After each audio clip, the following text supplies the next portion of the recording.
Wah, Pak, saya perjalanan ke rumah Bapak itu sekarang kok susah Pak, di mana-mana macet.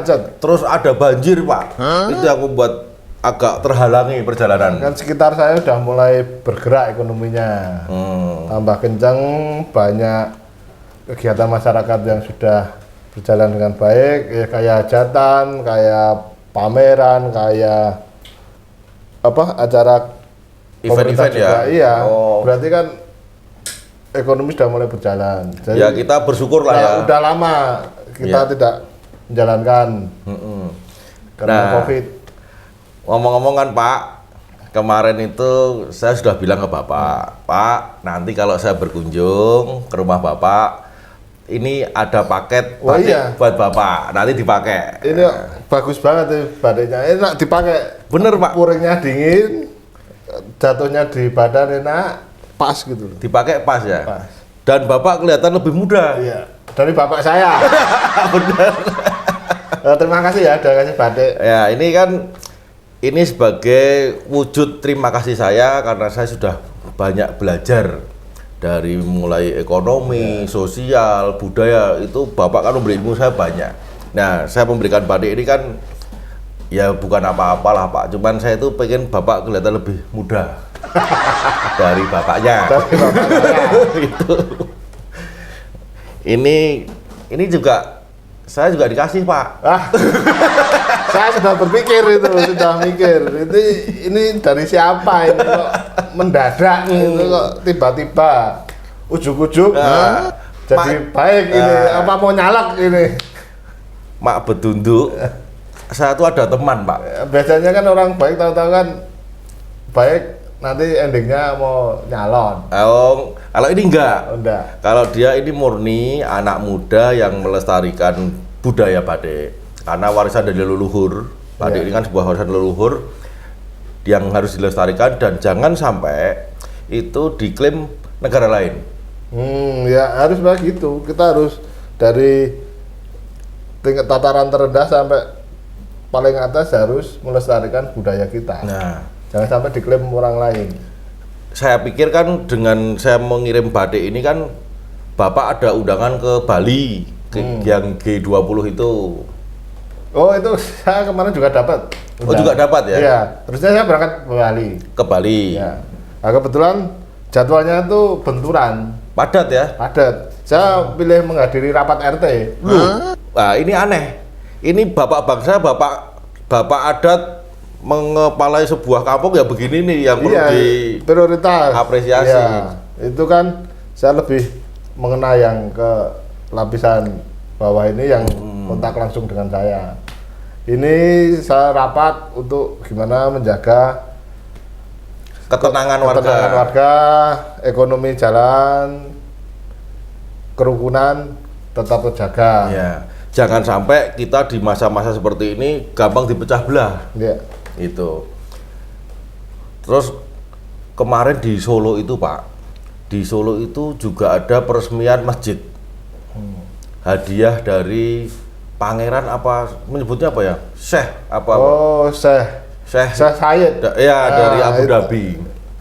Tapi saya melihat kok dia malah tidak menggunakan batik. Pakai baju gamis. Oh iya. Ini ide baru loh Pak.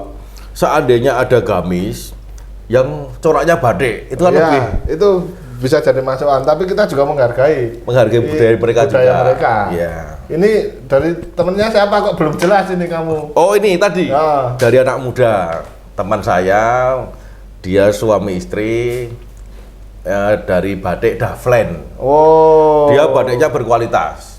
Terima kasih untuk batik Daflen udah memberi saya batik yang mantap ini. Dipakai enak Mbak Ina. Jangan lupa dan jangan ini sering-sering aja. Oh sering-sering. Sering-sering Mbak Ina kasih batik ke Bapak. Nanti yang temennya yang gambar-gambar kan banyak anak buahnya. Itu juga bisa disupport batik. Nanti kita suruh beli. Soalnya batiknya enak, saya referensikan. Terima kasih Bapak. Terus balik lagi kita ke event lagi. Di sela-sela event itu Bapak Anies itu juga berkunjung ke Solo, katanya menghadiri haul. Ya. Nah, disitulah disusul Mas Gibran. Oh, ngobrol kemarin di hotel di situ. Wah, itu ramai juga di sosial media. Ada yang berpikiran ini Anies akan minta restu ke Pak Jokowi lewat Gibran. Ada yang berpikiran wah macam-macam lah. Itu pemikiran saya juga boleh dibanding yang lain. Bebas, kalau berpendapat boleh Pak, Itu silakan. masa mikir Mas Gibran. Ini saya semuanya ini. Mas Gibran. Kamu nggak usah maju di DKI. Saya kalau nggak jadi kena prank capres itu Dari Nasdem nggak jadi nyapres, saya balik lagi ya jadi ke Jakarta. Oh, gitu. Itu menurut saya. Menurut Bapak ya. Bisa jadi ini pertemuan Anies tetap mau gubernur, nanti bareng dengan Mas Gibran sebagai wakil gubernur. Apa seperti itu kira-kira? Terlalu dipaksakan. Ya. Kalau saya pikir Mas Gibran nggak usah berpikiran yang sampai jauh-jauh. Urus dulu warga masyarakat Kota Solo itu lebih baik. Dimaksimalkan. Pembangunan diratakan, lebih keadilan sosial diratakan lagi untuk warga Kota Solo. Supaya Solo tetap menjadi kota batik. Kota budaya. Kota Olahraga, kuliner lebih-lebih. Nah, ini sebenarnya berita yang bukan lucu, tetapi ini yang harus diluruskan. Ada berita bahwa ibu negara sempat terpeleset di tangga pesawat.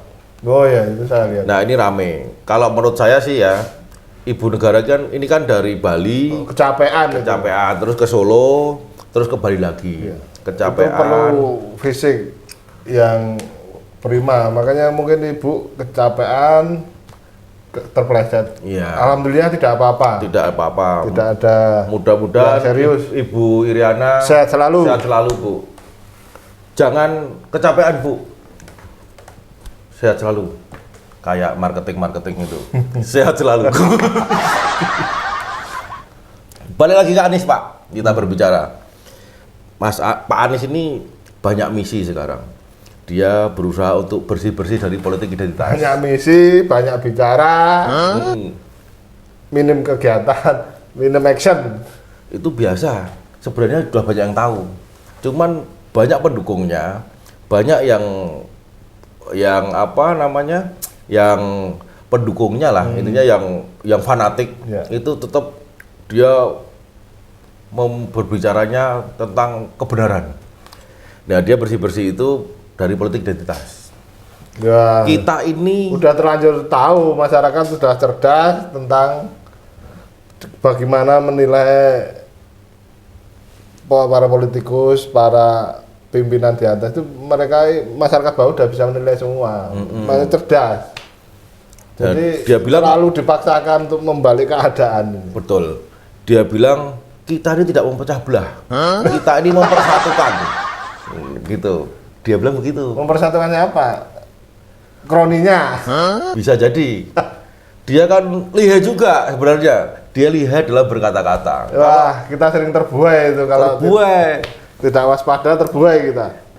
Makanya kita sebagai generasi ini, generasi muda ini, kita memberi seharusnya yang sepatutnya kita kasih ke masyarakat itu adalah memberi penjelasan yang benar, meluruskan yang jangan saling lurus, menjatuhkan. Intinya itu. Biar nyaman semua. Jadi pemimpin negara, pimpinan partai, pimpinan elit politik atau siapapun, kalau oke lah kita berseberangan, tapi jangan sampai gesekan sampai bawah. Jadi kita nyaman, adem lihatnya. Tapi gesekan itu emang harusnya sampai bawah, Pak. Kalau nggak sampai bawah gimana gesekannya? Nggak geli. Geli dong. Kurang berasa. Gesekan itu harus sampai bawah. Ya, mungkin jangan sampai lecet. Kalau lecet ada namanya itu. Apa namanya? Plas-plas itu. Saplas ya. Terus Pak Anies bilang, lupakan pemilu atau pilkada masa lalu. Yang penting rekam jejak. Nah, saya juga bingung ini, rekam jejaknya dia bagaimana ini? Padahal ya nggak bagus-bagus amat. yang direkam apa, yang dijejak apa. Ini agak bingung orang. Ya disuruh bangun aja, bangun. Mimpinya kelamaan. Oh iya. Kayak seolah-olah kayak orang bermimpi dia ya. Jadi kita harus bedakan antara pemimpin yang baik dan pemimpi yang baik. Nah, itu kita harus bisa bedakan. Ini saya gembira juga, Pak. Di rumah Bapak sekarang saya sudah dikasih kopi dan teh. Oh, ini sesuai hasil rapat. Oh, sesuai hasil rapat kemarin. Bantuan turun. Makanya saya tidak berangkat ke G20 tapi saya rapat RT. Untuk ngurus bantuan ini. Untuk ngurus bantuan. Ya saya bersyukur, Pak. Biar tepat sasaran, saya bisa mensuplai teman-teman, mensuplai orang yang membutuhkan. Ini boleh diminum, Pak? Monggo silakan. Saya juga boleh minum, kan? Wah, rasanya enak, Pak. Bantuan memang enak. Kita berbicara kalau orang itu mau jadi besar, berarti orang besar bukan orang yang terlahir besar. Tapi yang bertumbuh besar. Godfather.